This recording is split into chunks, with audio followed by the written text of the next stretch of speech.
Olá para vocês que nos acompanham por aqui, também ao vivo pelo Instagram. Eu sou a Amanda Quintiliano e começa agora o Ponto de Vista, o podcast do Portal Gerais. E hoje a gente recebe a deputada estadual Lohana França. Lohana, que nasceu em janeiro de 95 em Vila Velha, Espírito Santo, fez de Minas Gerais sua casa desde os primeiros anos, crescendo entre Itaúna e Divinópolis. Fixou residência definitiva em Divinópolis quando jovem, onde se envolveu ativamente em movimentos sociais. Atualmente, aos 29 anos, Lohana é conhecida como a vereadora mais jovem e mais votada da história de Divinópolis, tendo sido eleita deputada estadual com expressivos 67 mil votos pelo Partido Verde. Além de seu envolvimento na política, é formada em bioquímica e atua como professora, tendo se graduado pela UFSJ. Na Assembleia, Lohana desempenha papéis importantes como membro da Comissão de Saúde, Ciência e Tecnologia, vice-presidente da Comissão de Cultura, vice-líder do Bloco Democracia e Luta e vice-líder da bancada feminina. Sua atuação legislativa se destaca pela defesa da justiça social, direitos individuais e proteção das mulheres, da educação e da cultura.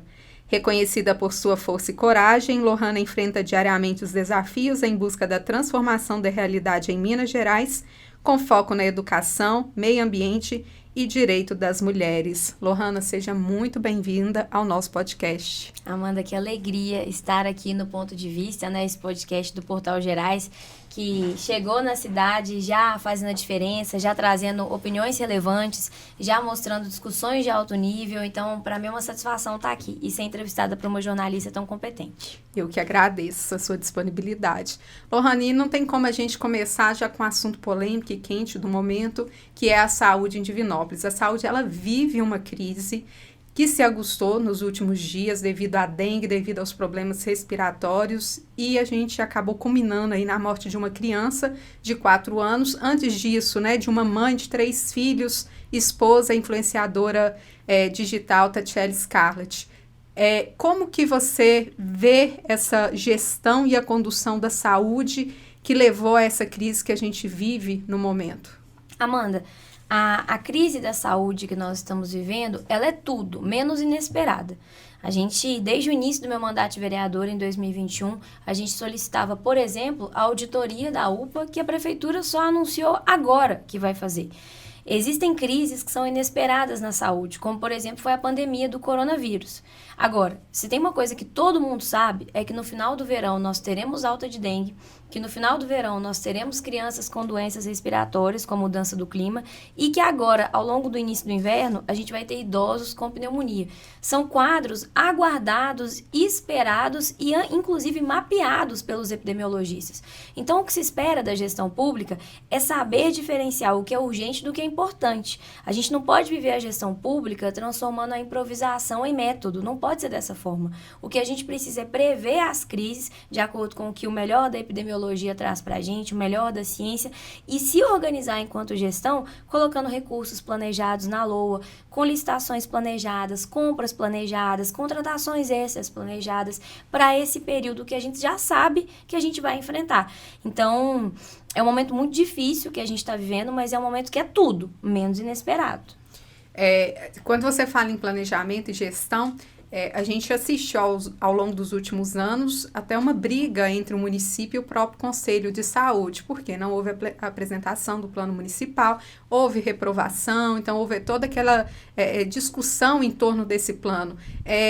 Você acha que isso prova que há uma falta de preparo e uma falta de gestão do atual governo para lidar com a saúde? Se você me permite, eu queria explicar para quem está assistindo a gente o que é o Plano Municipal de Saúde, porque para a gente, você como jornalista, eu como política, é muito óbvio, né?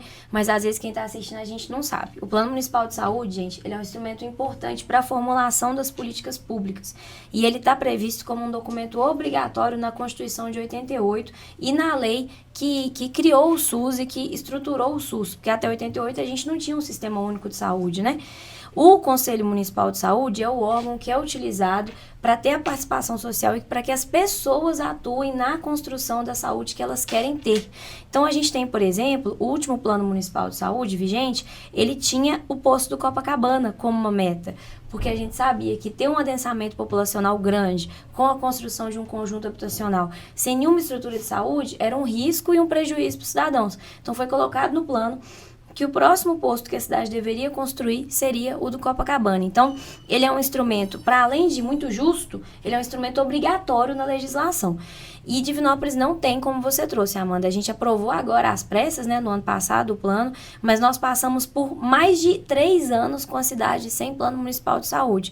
A cidade chegou a plagiar um plano municipal de saúde do município de Belo Horizonte.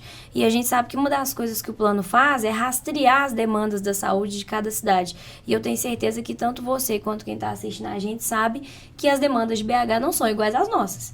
Então, é muito absurdo e é um atestado de incompetência da prefeitura mesmo ter feito tudo que fez.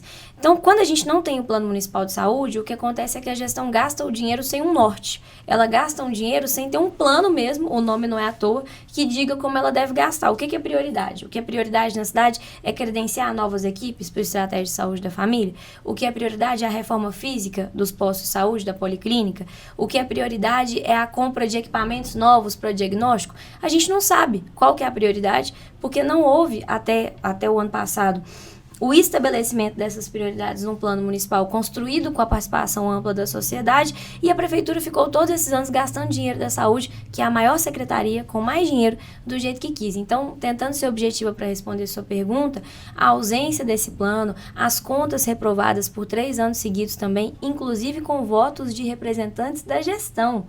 Em 2022, as contas foram reprovadas com voto de representante da gestão. São atestados da incompetência. Lohana, tem um ponto também que, enquanto vereadora, você discutiu muito e bateu, que são os 15 milhões que vieram em forma, né, de indenização da Vale pela tragédia que ocorreu em Brumadinho. Você acha que esses 15 milhões, ele poderia, né, ter sido rateado também para investimento na saúde? Com certeza. Uma dificuldade que todos os prefeitos vivem, e mesmo sendo oposição ao prefeito Gleidson, eu preciso ser justa em relação a isso, é que os prefeitos têm um orçamento muito estrangulado. São muitas coisas já carimbadas, muitos pagamentos obrigatórios, os pisos, e tudo isso é justo, mas isso já consome uma parte muito expressiva do orçamento. Então, os prefeitos eles têm dificuldade, prefeitos e prefeitas, de encontrarem uma margem para investimento. Quando o crime da Vale aconteceu, esse absurdo que vai ser lembrado para sempre, levando 252 vidas, causando um prejuízo ambiental imenso, uma das formas que a Vale encontrou judicialmente, no acordo judicial feito, foi pagar um valor maior para as cidades mais atingidas, então as cidades que estavam na calha do rio, mas um valor proporcional, porque o dano foi considerado um dano para toda Minas Gerais, não só para as áreas atingidas. Então, eu estou relembrando tudo isso porque, como foi em 2021 o acordo, eu acho importante.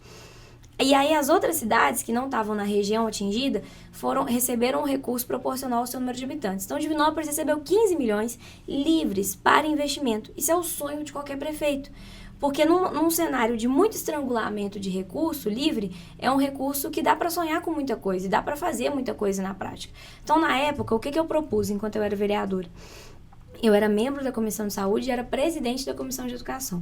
Eu propus que a gente fizesse uma audiência pública, convocasse os conselhos de saúde e de educação para a gente construir uma proposta que utilizasse esse recurso seguindo os mínimos constitucionais. Então, 25% dos 15 milhões para a saúde, 25% para a educação e os outros 50% o prefeito podia fazer o que ele quisesse, inclusive asfalto, calçamento. O prefeito foi muito grosseiro, me respondeu em público numa rádio da cidade, dizendo que se eu quisesse decidir sobre investimento, eu deveria me candidatar a prefeito. Na época eu até brinquei que ele anunciou minha pré-candidatura, mas tendo muita responsabilidade com os eleitores do estado, eu não fui por esse caminho. Mas é muito sério, Amanda, porque o que a gente vê é que abriu-se mão de um recurso importante para um investimento em um daqueles que é um dos gargalos da UPA, que a gente estava falando aqui em off. A UPA está lotada. O que acontece com a UPA é um reflexo das dificuldades que a gente tem numa atenção primária que é pouco resolutiva e numa atenção terciária que não tem leito suficiente para transferências. A atenção terciária não é responsabilidade da prefeitura. Quando a prefeitura compra leitos e tudo mais, isso é louvável, mas a atenção terciária é responsabilidade do Estado.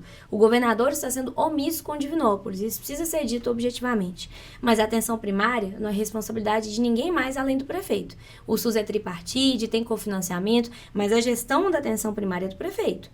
E aí, a gente tem postos extremamente, com pessoas extremamente qualificadas trabalhando, mas são postos de saúde pouco resolutivos. A gente tem uma dificuldade, por exemplo, das pessoas conseguirem chegar no horário em que a triagem acontece, que é um horário enxuto, para conseguirem ser atendidas. A gente tem uma dificuldade, quando passa para atenção secundária, de garantir que os exames vão sair com velocidade. Aí a pessoa prefere ir para a UPA, porque ela vai para a UPA, ela vai ficar um dia inteiro esperando, vai ser desgastante, mas ela vai sair de lá com todos os exames e com tudo resolvido. Um diagnóstico muito provavelmente fechado. Então, esse dinheiro, esses 15 milhões, poderiam ter sido utilizados para melhorar a nossa atenção primária do ponto de vista de infraestrutura, do ponto de vista de equipamento, do ponto de vista de obra, cara, que eu não sei quando que Divinópolis vai ter dinheiro para fazer essas obras de novo. Porque o que o prefeito está fazendo hoje é inaugurar a casa pintada. Ele não está fazendo obras de saúde, inaugurando postos que estão dentro dos padrões exigidos pela vigilância sanitária. Se a vigilância fosse brava com a estrutura da prefeitura, como é com o comerciante, com o empresário que tem uma pequena clínica de estética ou de dentista, estariam todos os postos fechados. Então, a gente deixou passar uma janela de oportunidade que eu não sei se a cidade vai ter de novo. Você falando aí da atenção primária, dos postos de saúde, colocar, final de semana, no final da semana passada, houve a inauguração de uma unidade de saúde.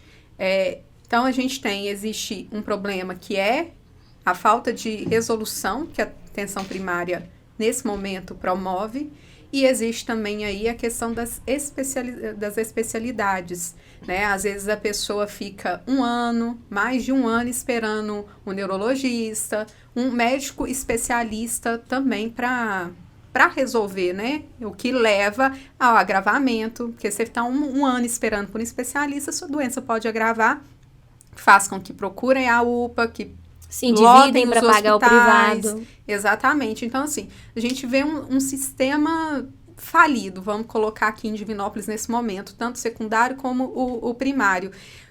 Como que você acha que é possível resolver, nesse momento, essas demandas, essas falhas de gestão que a gente está vivendo? Porque mesmo na coletiva que a prefeitura deu hoje, ela não deu muita resposta para a atenção primária, não. Né? Ela arrumou, os leitos. Os leitos por 60 dias, que é o que o hospital está disponibilizando, ou seja, é para aquele momento. Mas passou esse momento, vai continuar a falta de leitos, vão continuar os problemas, porque vão vir novas doenças, né, as sazonais. Então, como que você acha que pode ser resolvido nesse momento? Novamente, é a transformação do improviso em método. E, novamente, é a atenção só ao que é urgente, enquanto se ignora o que é importante. Esse é um problema para ser enfrentado em muitas frentes. O desafio da atenção secundária no Brasil, Amanda, é um desafio que, assim, tem teses de mestrado, dissertações de mestrado, tese de doutorado sobre isso. Uma questão muito importante é que o governo federal lançou o programa Mais Especialistas, que é um programa que aqui em Divinópolis quem vai coordenar é o SAMU, o consórcio do SAMU, que vai coordenar para a gente conseguir melhorar e apoiar as prefeituras nesse atendimento com especialistas. O programa ainda não começou, mas ele já tem galpão aqui na cidade, já estão com algumas seleções de equipamentos, está bem interessante, talvez seria interessante até convidar o presidente do consórcio para contar um pouco mais sobre esses avanços que eles estão trazendo com o programa. A gente tem uma outra questão que é o concurso público. Foi alvo de denúncia nossa ao Tribunal de Contas do Estado. A denúncia que foi acatada foi a do servidor Bruno Camargos. A nossa foi pensada junto à dele por ter o mesmo tema. E também o Sindicato dos Trabalhadores Municipais, o Sintran, fez a mesma denúncia. Então, o Tribunal de Contas abriu um inquérito porque nós não temos um quantitativo de servidores efetivos, especialmente na área da saúde e especialmente de médicos, a contento do que a cidade precisa. Aí eles trazem pra gente assim, a gestão, né? Ah, mas os médicos não querem fazer concurso público.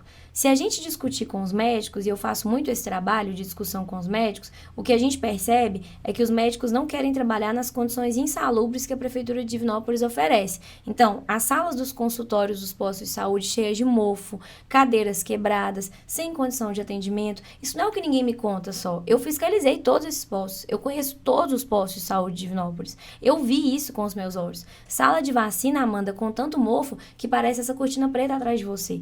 Então, é uma situação escandalosa e um profissional que tem uma demanda tão grande igual o médico pode se dar o luxo de falar, bom, nessas situações eu não quero trabalhar. O concurso público poderia trazer para a gente o efetivo dos médicos que se formam aqui na UFSJ, porque o curso de medicina da UFSJ, ele não é um curso de medicina comum.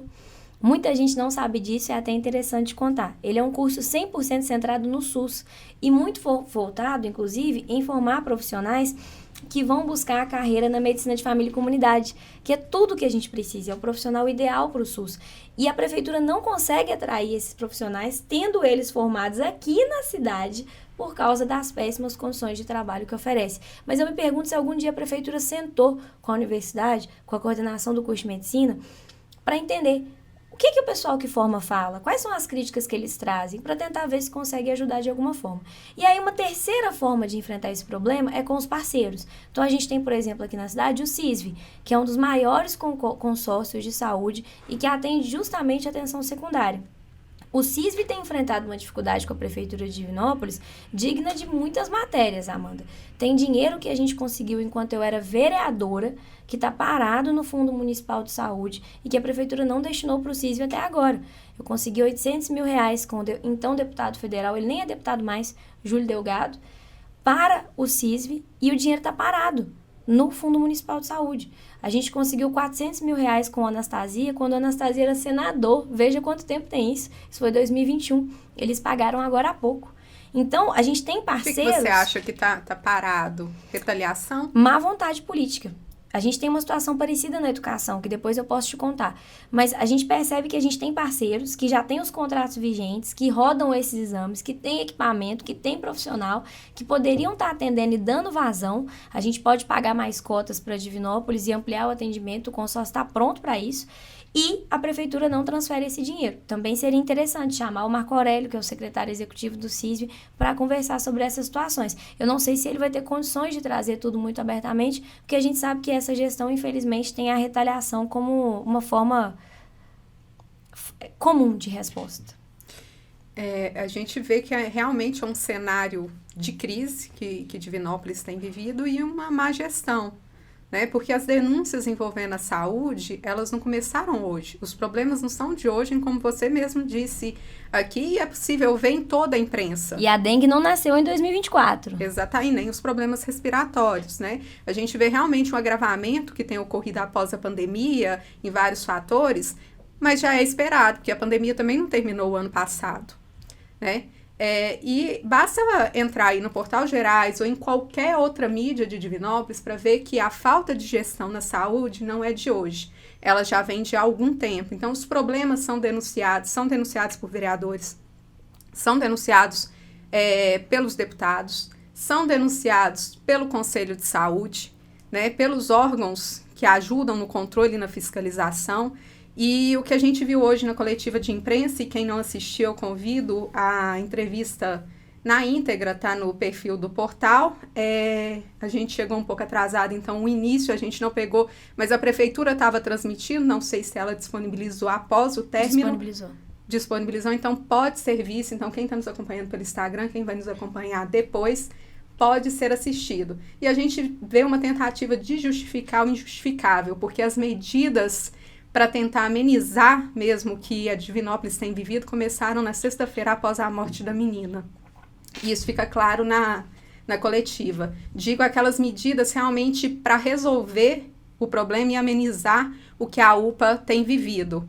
E se a gente pegar o histórico, o IBRAP, ele tem divulgado aí há cerca de 2 semanas essa superlotação, principalmente da pediatria. Então, a gente viu um show de falta de civilidade do prefeito durante essa entrevista de hoje, essa coletiva, que chegou, inclusive, a anunciar pré-candidatura a prefeito, né, durante uma coletiva para tratar de mortes, de UPA lotada, dessa crise, da dor, né, de quem perdeu a esposa, de quem perdeu uma filha. Ele aproveitou a ocasião para divulgar a pré-candidatura dele a prefeito, além de atacar e responsabilizar a imprensa pelas mortes que têm ocorrido. Então, se o prefeito talvez, né, dedicasse mais à gestão, mais ao trabalho a que ele foi eleito, ao invés de atacar de criticar a atuação da imprensa, talvez a saúde não tivesse ao nível que está, né? Lembrando que pouco antes da morte da menina, ele fez um vídeo comendo batata, né? Exatamente para criticar a atuação da imprensa. Quanto tempo que ele gastou fazendo esse vídeo? Talvez esse tempo que ele estava ali sentado com a vice-prefeita, poderiam estar resolvendo a transferência de crianças da UPA e buscando uma resposta e solução antes da morte dessa menina de 4 anos. Então, né, eu quero só deixar essa análise, porque eu estava na coletiva, né, e o prefeito sempre dando aquele show dele de querer lacrar diante da situação e lacrar diante de uma situação triste, como a morte de uma menina de 4 anos e uma semana antes de uma mãe de 3 crianças, deixou aí o marido também. Então, ao prefeito fica esse recado, né? Dedica-se menos ao trabalho da imprensa e mais ao que o senhor foi eleito, para evitar esse tipo de crise, né? Porque a imprensa não é culpada, os prefeitos anteriores ficaram para trás e quem está no papel agora de resolver é o senhor. Lohana, e só para a gente encerrar esse tema também, né? Porque foi citado durante a coletiva o envio de emendas e você também, embora não tenha sido citado, também destinou emendas aí para a área da saúde no final do ano passado. Eu nunca sou citada pela gestão, Amanda. É o modus operandi deles para poderem trazer a impressão para a população de que eu não trabalho para a cidade. A gente destinou para o Fundo Municipal de Saúde, entre recursos que a gente conquistou com outro deputado, o deputado federal André Janones, e recursos que a gente indicou pelo nosso mandato, 1,5 milhão no final do ano passado foi indicado e já está pago. Então tem 1,5 milhão indicados para a Policlínica. O ofício é de novembro, eu posso inclusive te mandar a cópia dele. E durante a coletiva de imprensa, a minha chefe de gabinete regional, que é a Bruna, estava lá, eu estava em agenda, falou com a Janete, que já que o dinheiro não foi utilizado ainda e como ele foi destinado para atenção secundária, que eu autorizaria, se preciso fosse em ofício, que eles utilizassem o recurso para essa ampliação de exames que eles vão fazer para facilitar e acelerar o diagnóstico lá na Policlínica agora, porque eles estão colocando lá como um centro de atendimento pediátrico, né, para doenças respiratórias. E para dengue. Isso, e para dengue. Então a gente vai fazer esse ofício hoje, acho que minha equipe já deve até ter feito esse ofício, para poder avisar que já que eles não gastaram esse dinheiro até agora, por incompetência e por má gestão, que eles o utilizem para poder fazer esse atendimento de urgência. Então assim, nós temos recursos expressivos para a cidade, nós estamos fazendo nossa parte. Hoje, inclusive, ontem à noite eu estava no telefone com a Elis, que é a diretora do São João de Deus, liguei para saber como que eu poderia ser útil, se tinha alguma coisa que ela achava que o mandato não tinha feito e poderia fazer, quando saiu a matéria de que eles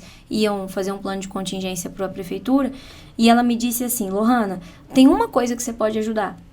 Lembra daquele 1,5 milhão que você destinou para o hospital? É outro 1,5 milhão. Então, veja bem, 1,5 milhão para o Fundo Municipal de Saúde e nós destinamos outro 1,5 milhão para a pediatria de São João, para reformar toda a ala SUS, que tem 16 leitos SUS da pediatria do São João. Ela falou, esse dinheiro já está aqui com a gente e a gente não consegue começar a obra porque o projeto não foi aprovado na vigilância sanitária. Então, assim, é tudo feito para dificultar que o nosso recurso, que o nosso trabalho apareça. Só que quem perde com isso não sou eu, porque eu consigo me comunicar com o meu eleitor bem. O meu eleitor sabe pelas minhas redes sociais, a newsletter, que é o jornalzinho do mandato que a gente manda de 15 em 15 dias, ou por conversar comigo e com a minha equipe, que estamos sempre trabalhando, estamos sempre na rua, tudo que a gente está fazendo. Isso prejudica, não é a Lohana, isso prejudica o cidadão de Divinópolis. Então, assim, será que se essa reforma já tivesse sido feita, a gente teria mais leitos e uma condição melhor para atender essa criança, a Thalia? É Thalia o nome dela. Será que a gente conseguiria ter feito isso? Eu não sei, isso é uma abstração, eu estou jogando uma pergunta para o ar. Mas pode ser que sim. E é uma reforma hidráulica, elétrica, piso, tudo. A Elis me disse assim, Lohana, a pediatria vai virar outra com esse recurso que você destinou. E é muito triste saber que a prefeitura não se movimenta para permitir, por exemplo, que essa obra comece. Então, apesar deles não terem citado meu nome, eu te agradeço muito por essa pergunta, porque é a oportunidade da gente trazer um pouco dos nossos investimentos, que são com dinheiro público. Isso não é dinheiro do meu salário que eu economizo, porque eu sou boazinha, isso é dinheiro de imposto. Com dinheiro público que a gente está mandando para a saúde da cidade. Mas tem uma coisa importante, Amanda. Eu tenho menos acesso a recursos do que o outro deputado da cidade. Isso precisa ser dito. E eu não tenho constrangimento de dizer publicamente. Saiu uma matéria do Tempo logo no início do nosso mandato, logo que a gente tomou posse. Mentira, a gente não tinha tomado posse. a gente tinha sido eleito. E nessa matéria foi dito, um jornal de grande circulação trouxe, deputados que nem tomaram posse estão destinando recursos. Nós, inclusive, fizemos uma denúncia à época, o bloco de oposição, porque isso é nada mais, nada menos do que o orçamento secreto, que permanece no governo do Estado. Como que um deputado que nem toma posse está destinando recursos? Isso não existe. Então, quem é da base do governo tem acesso a mais recursos. Sim, isso precisa ser dito abertamente, até para que as pessoas possam cobrar do governador mais transparência na destinação desse recurso que sai do nosso bolso. E dentro desse recurso menor que eu tenho, que são as emendas impositivas, Divinópolis é e sempre foi uma prioridade. Hanna, a gente poderia ficar aqui, né, estender na área de saúde por longas horas, mas a gente tem outros assuntos também para falar, para tratar, a educação, a cultura, assuntos bons também, né? Tem coisa boa para falar. Tem coisa boa também, né? A gente vive, claro, né, minimizando o que tem acontecido em Divinópolis, tanto é que a gente abriu falando sobre isso, mas também existem coisas boas e a área da educação, a área da cultura, são duas para citar.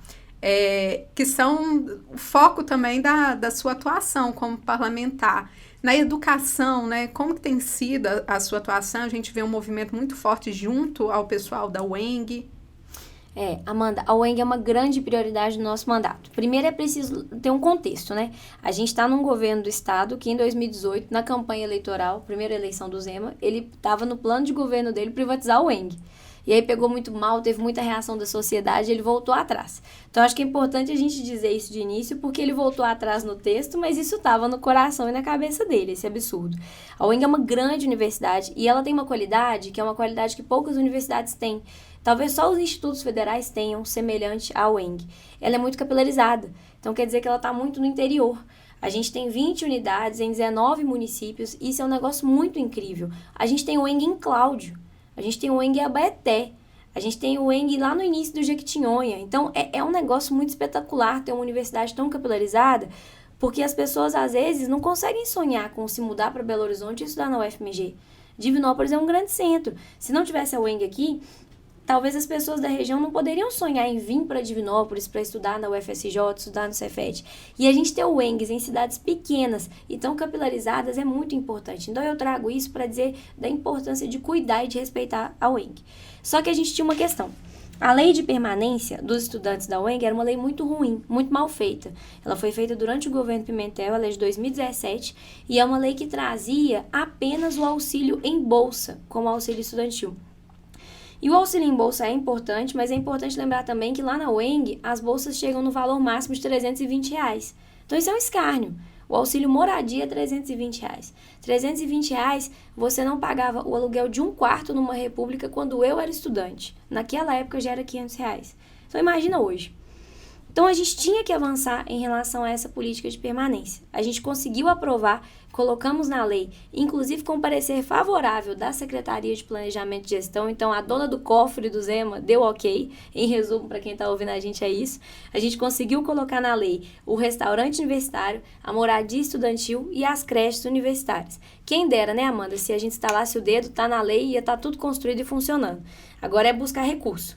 Como eu não consigo construir restaurante universitário em 20 unidades de uma vez, a gente pegou as 3 maiores. Então, são Passos, Divinópolis e Ituiutaba. Tem uma disputa entre Ituiutaba e outro município, vamos ver qual deles que vai conseguir, mas Passos e Divinópolis estão garantidas. Outro deputado vai destinar o recurso para o UENG de Passos e eu vou destinar para o UENG de Divinópolis. Então, foi 1 milhão, já destinei, na verdade, foi R$1.300.000 que a gente destinou para a construção do restaurante. Vai ser bem naquela área ali do hall da UENG, quando sobe para a escada para a direção. A diretora Ana Paula me contou na semana passada que eles acabaram de aprovar o projeto arquitetônico, que fechou dentro do valor que a gente mandou, então maravilhoso. E a UENG de Divinópolis é muito competente em construção. Eles fizeram uma grande reforma lá agora e foi muito rápido e tudo deu certo. Então eu estou muito animada e a gente está na outra briga agora, que é conseguir o valor do subsídio. Porque não adianta abrir o restaurante com refeição de R$14, com refeição de R$15, que é o que a gente paga na rua. Se fosse para ser assim, o aluno saía e almoçava na rua. Então, a gente está agora na briga pelo subsídio, mas com um parecer favorável da Secretaria de Planejamento e Gestão. A gente vai conseguir atender as 2 maiores unidades, que são Passos e Divinópolis, mas aí, agora, começa a luta do movimento estudantil. O movimento estudantil em todas as unidades tem que começar a fazer barulho, a se movimentar, a brigar, fazer audiência, participar, cobrar os deputados mais votados das cidades, para que a gente tenha muito mais gente engajada e a gente consiga construir lá em Abaeté, consiga construir em Diamantina, consiga construir em Ibirité, em Cláudio, em todas as outras unidades que merecem e mais que isso precisam. Como que tá? Você falou e passou por uma grande reforma lá na UENG. Já é pro restaurante? Ainda não. O que falta para poder começar a obra? Eles precisavam aprovar o projeto, que foi aprovado semana passada. O projeto arquitetônico. Foi aprovado semana passada. A gente destinou no orçamento que a gente votou no fim do ano. Porque o poder público, inclusive quando alguém começar a liberar muito dinheiro no meio do ano, vocês comecem a achar estranho, viu, gente? Porque não tem dinheiro para liberar no meio do ano. O orçamento é votado no final do ano e executado no ano seguinte. Tanto é que o que eu estou trazendo para a saúde é: prefeitura, peguem então o dinheiro que eu destinei no ano passado e foi pago esse ano, como vocês não usaram até agora, usem para esse fim então. Se precisar, eu coloco por escrito que eu permito. Então, a gente indicou no orçamento votado no ano passado e executado esse ano 3 milhões, maior indicação de emendas da história da UENG, para a UENG como um todo. Só para Divinópolis tem 1.300.000, que é para a construção do RU, e a gente mandou um valor também para a compra de um ônibus, mas os ônibus encareceram muito, a tabela do estado estava defasada e parece que vai ter que alterar esse objeto. Então deve ser para ar-condicionado e cortina, que também é uma demanda. No meio quando chega o final de ano, é só aluno me mandando mensagem, pelo amor de Deus, Ana, coloca ar-condicionado aqui. Então eu acho que também vai atender de alguma forma. E eles precisavam, com o dinheiro sendo pago, foi indicado ano passado, executado esse ano, caiu agora para a reitoria o recurso, eles precisavam aprovar o projeto. Aprovaram semana passada e agora está na mão da Ana Paula, diretora da UENG, que eu confio muito, fazer com que essa obra seja tocada o mais rápido possível. Então, em breve, pode ser que os estudantes tenham aí a novidade, já possam, mas vai depender também do subsídio aí, né? Amanda, no então, dia... estudantes, vamos à luta. Vamos à luta. Mas no dia dessa inauguração, eu acho que no dia dessa inauguração, eu não sei o que eu vou fazer, se eu vou fazer uma festa na rua, o que eu vou fazer, porque o movimento estudantil foi o que me colocou na política, é a pauta mais importante da minha vida na política. Então, se a gente de fato conseguir, como eu acredito, está tudo dando tão certo, se a gente de fato conseguir entregar isso para os estudantes e rápido, vai ser acho que o dia mais feliz da minha vida na política até hoje. E acredito que dos estudantes também. Lohane, como que você avalia aí a educação hoje em Divinópolis? Você acha que ela melhorou, né? Como é o slogan? A educação avançou. Os nossos profissionais de educação são muito bons, né? Os professores de Divinópolis são muito bons. A gente tem um negócio que é um diferencial, que foi feito em gestões anteriores, não é dessa gestão, que é um plano de cargos e salários muito justo. Então, a Prefeitura de Divinópolis, por exemplo, não por mérito dessa gestão, é assim há muitos anos, apesar do prefeito sempre criticar os prefeitos anteriores. A gente tem uma coisa aqui, por exemplo, que os professores do Estado brigam muito para ter, que é o reconhecimento automático da titulação. Então, você fez mestrado? Poxa, não faz sentido demorar 5 anos para você começar a receber pelo seu mestrado. Você já é um profissional mais capacitado em sala de aula no dia seguinte. E a prefeitura não tem essas coisas, o reconhecimento da titulação é mais rápido, a gente tem algumas brigas em relação ao pagamento do piso, alguns entendimentos divergentes. Eu escuto muito o que o sindicato traz, porque eles têm uma experiência maior do que a minha nessas análises, que são muito trabalhistas, né? E o que eu entendo é que, assim, não está ruim, porque eles pegam um efetivo muito bom.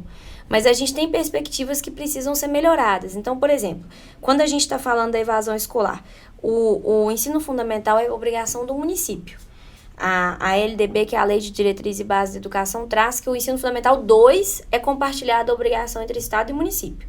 E aí teve aquela briga da municipalização, que o Estado queria entregar os meninos do ensino fundamental 2 para a prefeitura. A gente, junto com o sindicato, nós brigamos e barramos lá na Câmara. Foi um orgulho no dia. Mas o que acontece? Os meninos do ensino fundamental 2, por exemplo, estão em flagrante evasão escolar. Por que eles estão em flagrante evasão escolar? Porque Divinópolis não tem meio passe estudantil. É muito sério. O menino tem que pagar R$9 por dia para ir para a escola.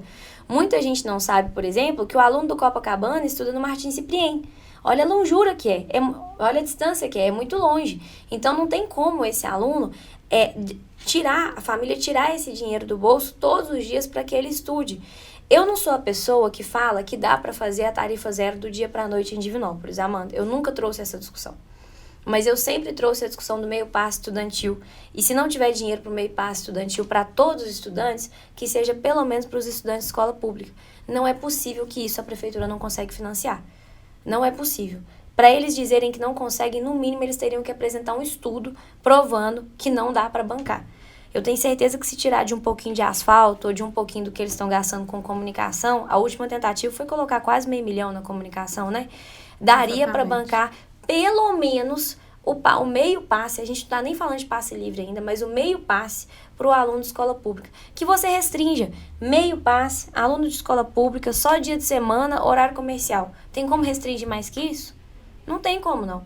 E talvez seja aí uma discussão para agora, né? Eu acredito aí a partir do próximo ano ou no ano seguinte, em dúvida se 2025 ou 2026, que começa realmente, né, a discutir se a próxima concessão, próximo que acaba o contrato, então seria um momento, agora. É 2027. 2027, isso. Então é o momento de começar a discutir para buscar essa viabilidade, porque às vezes chega mais próximo e fala assim, mas está muito em cima da hora, como que a gente vai conseguir buscar o recurso?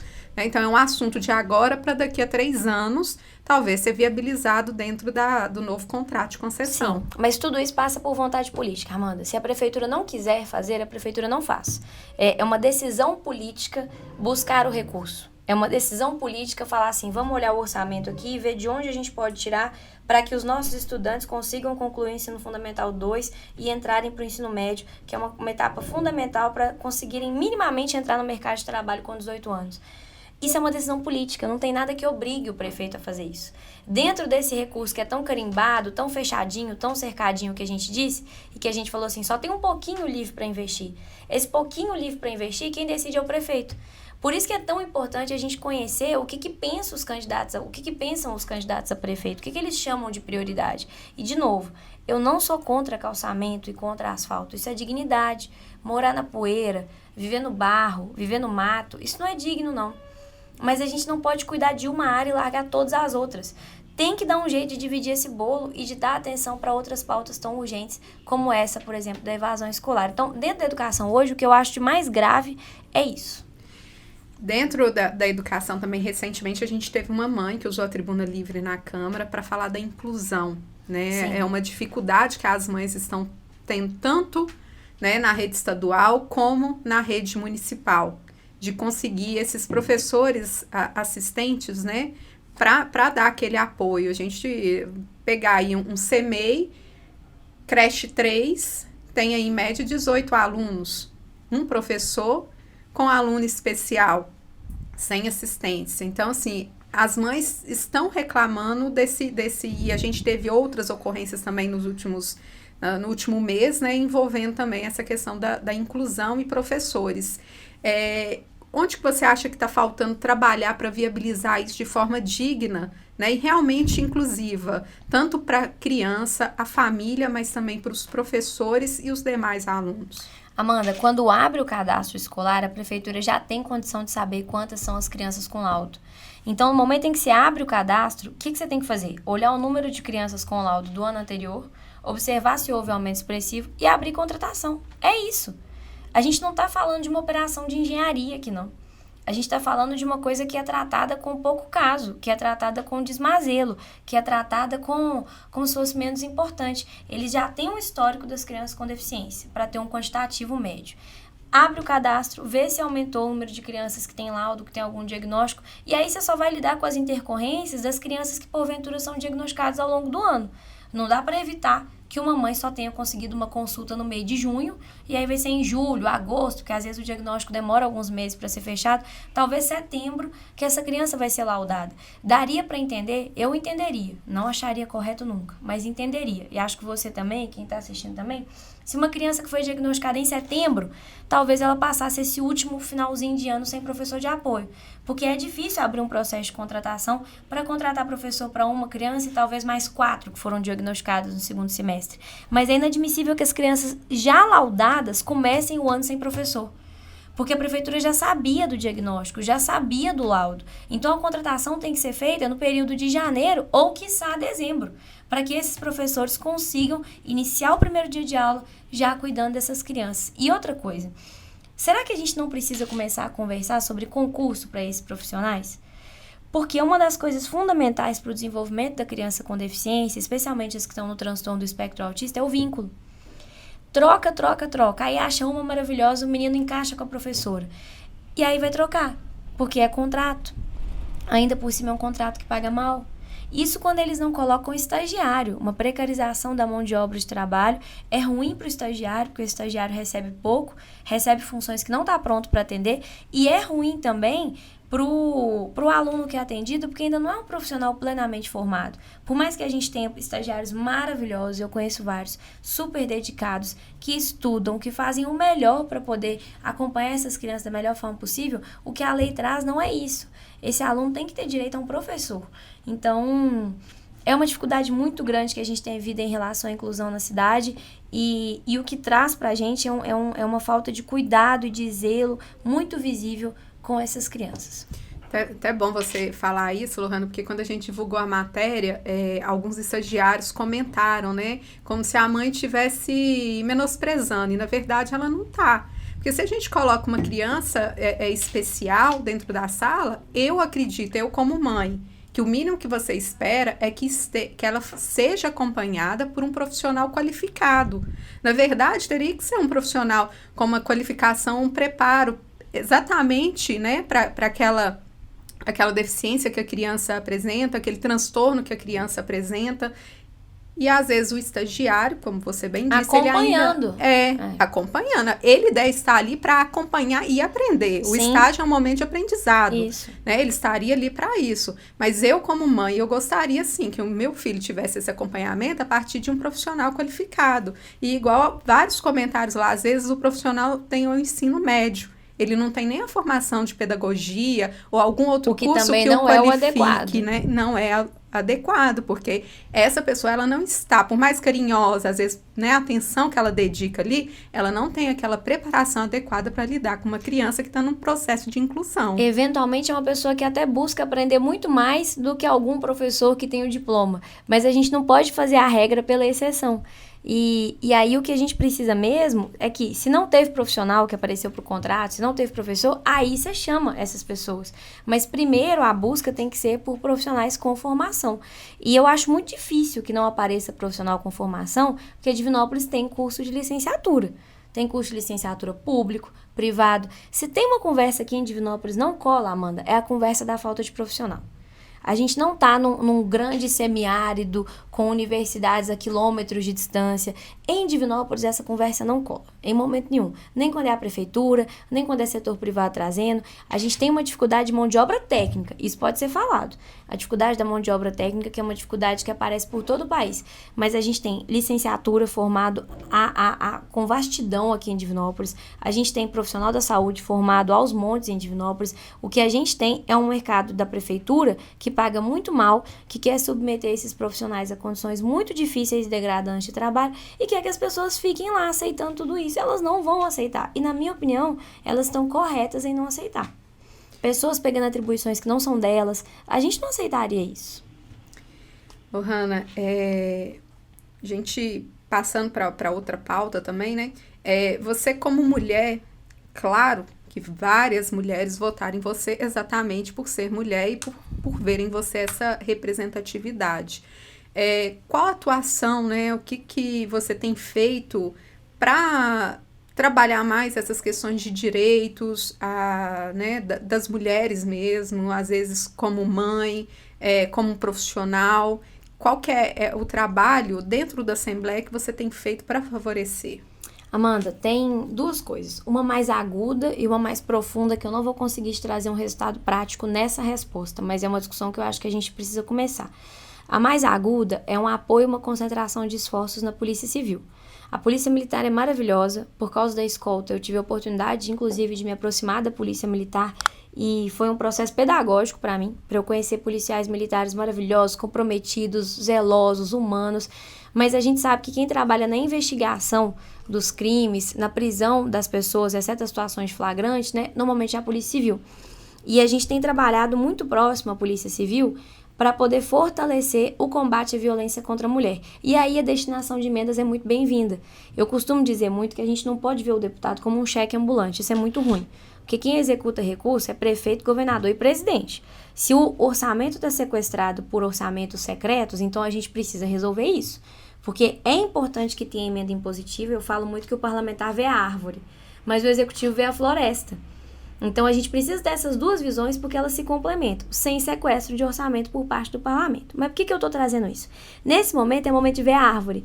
A gente sabe que a Delegacia de Polícia Civil na capital, em BH, ela tem um nível de equipamento que o interior não tem, não sonha em ter. O que a gente viu, por exemplo, de dificuldade na Delegacia de Polícia Civil em Lagoa da Prata para o atendimento às mulheres que foram vítimas de violência foi escandaloso, foi muito difícil. E não é porque os profissionais são ruins, é porque não tem recurso para fazer nada. Então, nesse caso, a emenda parlamentar cai como uma luva.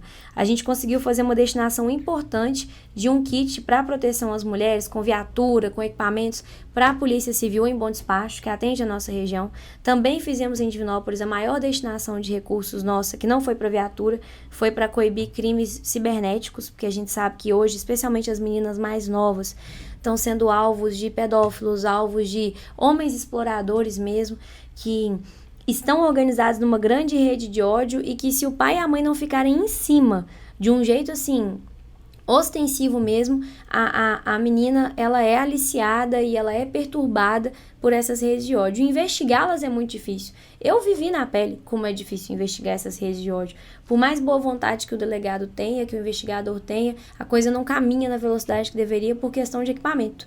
Então, a gente indicou a compra de um equipamento que a Polícia Civil até me pede para não falar o nome, por uma questão de preservação do próprio equipamento e para que as organizações criminosas não se antecipem, né? Que é um equipamento para investigar os crimes cibernéticos e ajudar a Polícia Civil, e aí enquanto 7º Departamento inteiro. Então é muito legal, porque o 7º Departamento abrange várias cidades da nossa região. E aí, por exemplo, quando você encontrava um pedófilo em Bom Despacho, esse celular desse pedófilo era levado para Belo Horizonte e entrava numa fila imensa, e uma fila de meses para o celular desse pedófilo ter os dados quebrados. Agora, com esse equipamento aqui, isso não vai mais acontecer.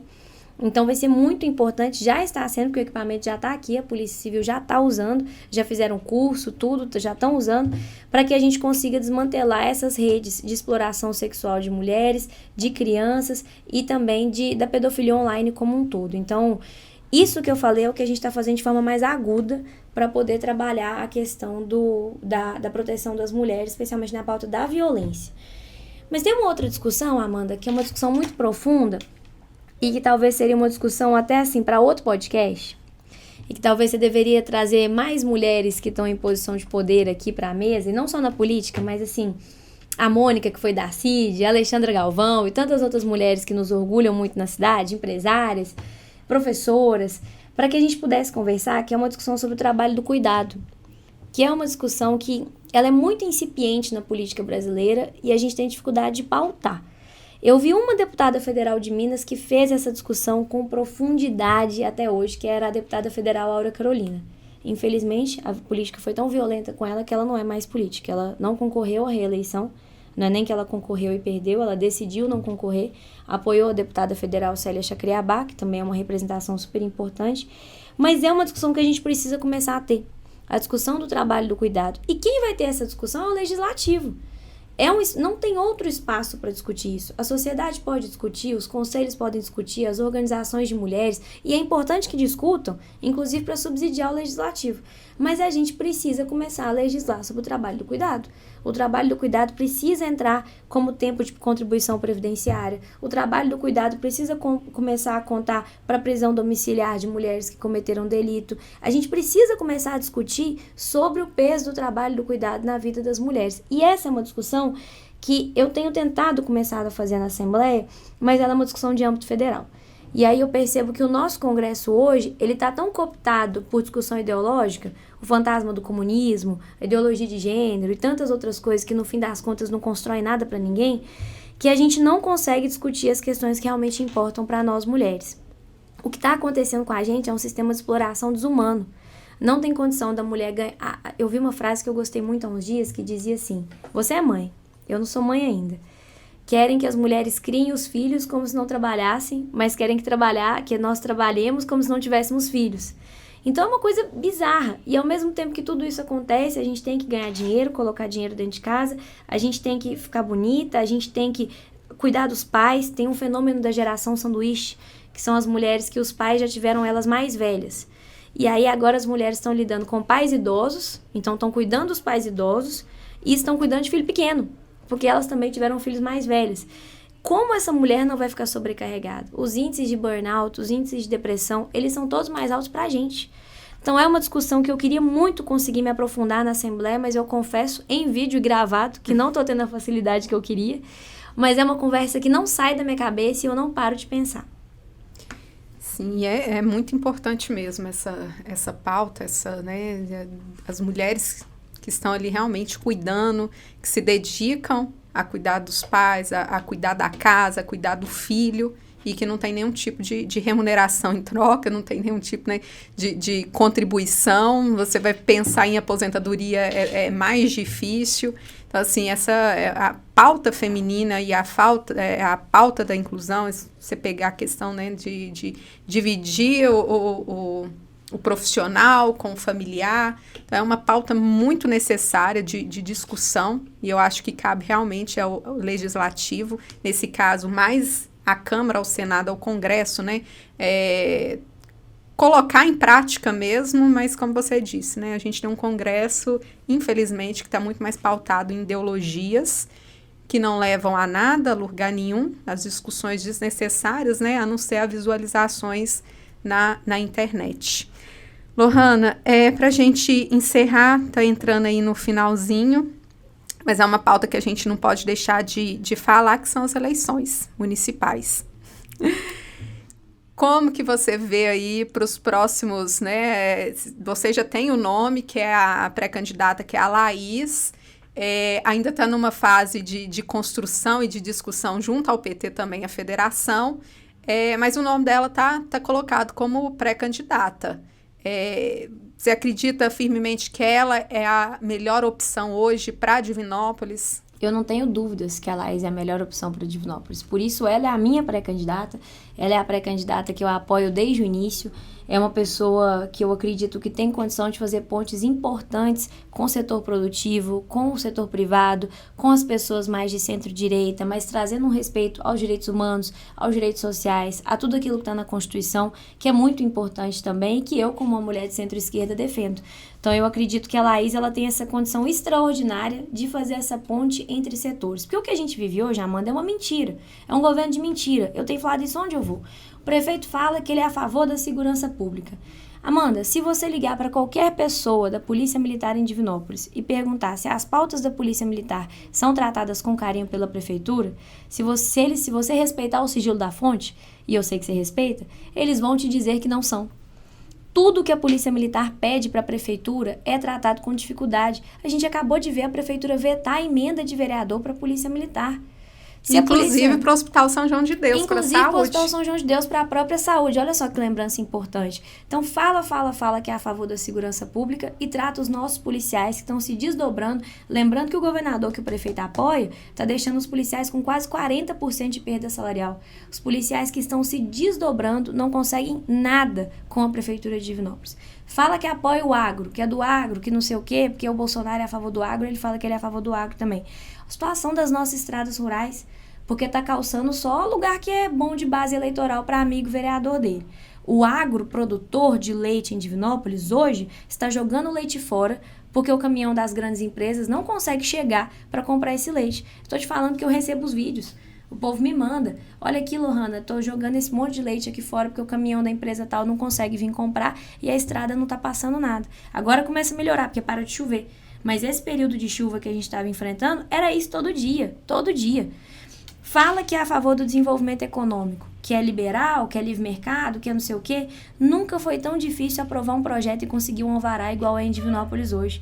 Nunca foi tão difícil. Eu conheço pessoas que querem abrir uma clínica de estética, que não tem procedimento invasivo, que é procedimento de laser, de massagem, e a pessoa fica meses para ter um alvará aprovado na prefeitura. Então, na verdade, quando você tem isso é castelo construído sobre a areia. O que a atual gestão fez foi construir a sua casa sobre a areia. Foi isso que eles fizeram. Então é muito fácil de desmontar. Todo o discurso deles é um discurso, é só para fazer mídia. Fala que defende a família, fala que é cristão e usa uma coletiva chamada para responder por causa da comoção que a morte de uma criança que de uma mãe de família causou para anunciar a pré-candidatura e chamar parte da população de nojenta. Onde que se defende a família? Então, a Laís é a minha pré-candidata, porque eu tenho certeza que nesses 4 aspectos que eu trouxe, ela vai tratar com mais cuidado. ela vai tratar a polícia militar e a polícia civil com mais cuidado, ela vai tratar os nossos produtores, os nossos pequenos produtores, especialmente da agricultura familiar, que abastecem as nossas escolas com mais respeito, e ela vai tratar quem quer empreender e gerar emprego e colocar dinheiro no bolso das pessoas com mais respeito. E sobre a saúde eu não preciso nem dizer, porque se ela fosse desumana como o atual prefeito, ela não teria meu apoio de forma nenhuma. Então ela é minha pré-candidata porque eu acredito que tudo que é sensível dessa cidade, ela vai ter mais condição intelectual, emocional e de responsabilidade para poder resolver. E se ela não tiver, eu vou ser a primeira a dizer, diferente do que o Cleitinho fez, que não abandonou o barco, porque falou, é meu irmão, se ele não for bem, vocês podem me cobrar, eu faço até denúncia contra ela, não tem problema não. Ela sabe disso, ela me conhece, e eu tenho certeza que a gente tem condição de entregar muito mais resultado para Divinópolis. Não vai ser fácil não, porque eles estão deixando terra arrasada. Vão lembrar que foi 3 anos de conta reprovada na saúde, vão lembrar que todas as obras que eles estão fazendo é com dinheiro da Vale e emendas de deputado. Vamos falar de todos esses problemas que já estão colocados aqui. Uma hora essas bombas vão começar a estourar. Eu espero que estourem enquanto eles ainda estão na prefeitura. Mas eu gosto muito de campanha, sabe, Amanda? Adoro campanha eleitoral, acho muito bom. Acho que tô doida para poder pedir voto. Acho que é uma oportunidade maravilhosa que a gente tem de discutir os projetos de cidade que a gente quer. O projeto de Minas Gerais que a gente quer.